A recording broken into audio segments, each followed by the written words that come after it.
On the COVID side of things, you have the vaccine that's out now, but you have a resistance still to the belief in COVID, and so people are hesitant to take the vaccine. And then with the racial injustice, we're just now getting to the trial of the officer in George Floyd's death. So right now, that's not resolved. Who knows what's going to happen with that trial.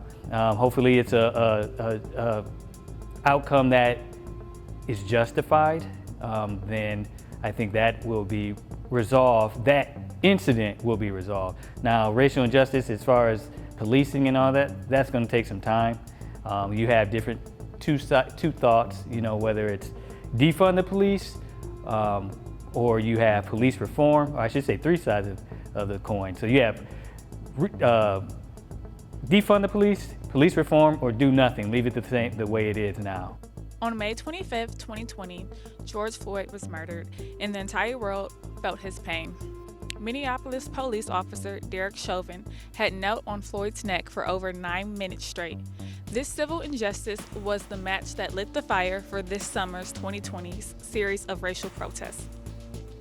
The first of these protests took place in Minneapolis, where Floyd had died. Eventually, George Floyd's death sparked protests in all 50 states as well as all over the world.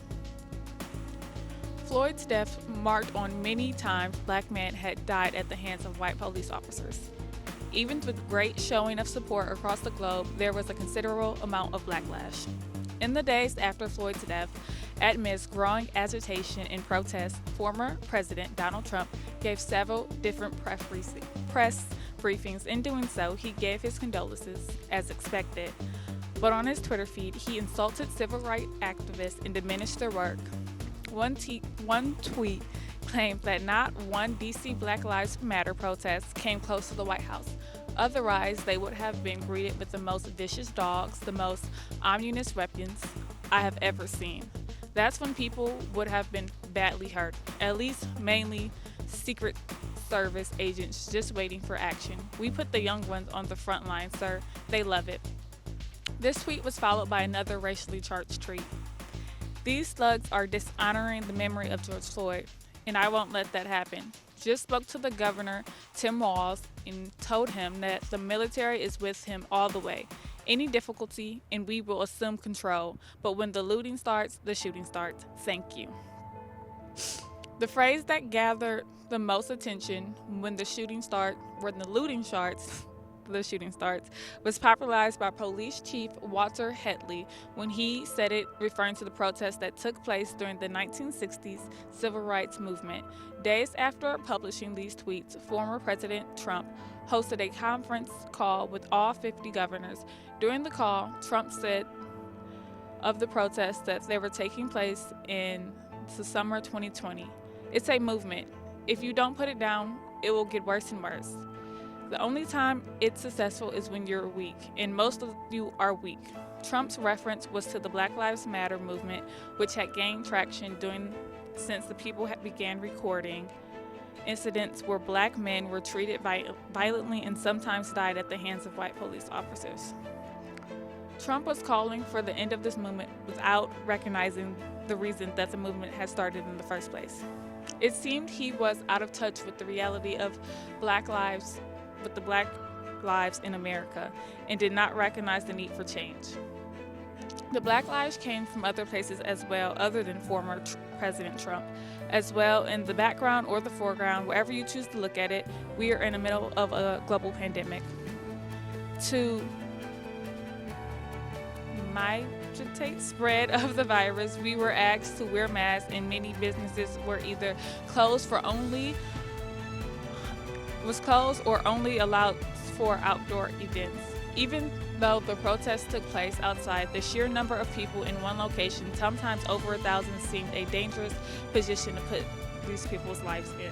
These protests may or may not have raised the COVID numbers, but they did raise awareness to the problems of America.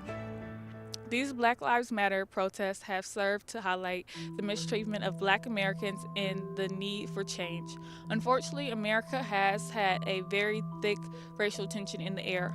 I think COVID, the racial injustice, the current political climate has done a number on people, and I think it's been positive in some aspects where it's changed that covert racism into overt racism. We see it now for sure. Some people still deny it, but for the most part, we all know it's there. I think it's brought certain groups of people closer together because they've had a rallying point, something to get behind. For others, especially I hear of families who are on two separate sides of the political spectrum that have been torn apart, where they don't even talk to each other. And I think some people use COVID as an excuse. Well, I can't go over there anyway because of COVID. But regardless, I think that it has done both. I think that it's kind of fractured some people, and then it's kind of brought people closer together. If I had to choose one, I would say it probably fractured more people than it's brought together, though. Hopefully, the protests that took place during the summer have highlighted the need for further change in America. My job has been tasked with increasing the numbers and the diversity that we see in our faculty and staff. So students want to see themselves or people who look like them in the classroom. That's been a big mission that our president has tasked me with. And that's a big job to do. And it's not just up to me, though. It is up to the campus, the Lourdes community as a whole, to take part in that process, and even for students. So we can have programs and we can have training, which we're doing. We're having programs, we're having training, and right now, as I said, our committee, I'm the chair of our DEI committee. We are focusing mainly on faculty and staff professional development. That will hopefully transition to students when we move into the fall. We're going to have additional programming. So programming is good, professional development is great, but people do need to understand that it's not just on me to make these things happen. I can maybe be able to, from an HR standpoint, bring people here, but what are we doing? What are you doing? What is Professor so-and-so, what is that staff member doing to make that person feel included, to feel heard, and to feel safe here, to where they can come here and they want to actually stay. And they feel included, they feel a part of the community that we, as Franciscans all preach about. So I think programming and professional development is one way to get there, but taking those action steps beyond taking those action steps at what we learn in those programming and what we learn in the professional development and actually putting that to use.